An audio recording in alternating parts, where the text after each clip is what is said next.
adult nerves do not. So this was the first indication that we were on the right track.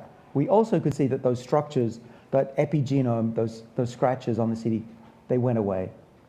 We can also grow human tissue in the lab. We don't know yet if this works in humans, but we can model it in the dish.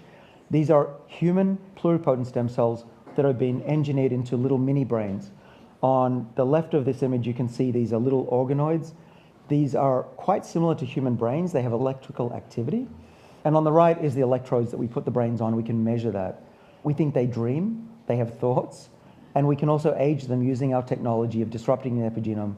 And now we've shown that if you reset the age of those little brains, they get their ability to think again. The electrical activity comes back.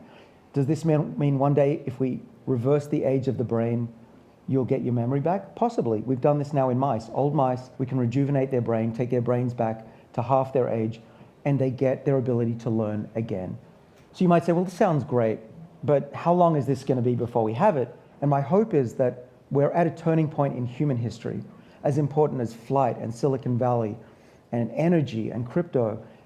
The 22nd century is going to be about biology and the ability to control your age and the rate of aging and slow down not just body aging and heart aging, but even brain aging with these tools and age reversal tools that are just coming along will radically change the arc of our lives in a way that we can barely even imagine.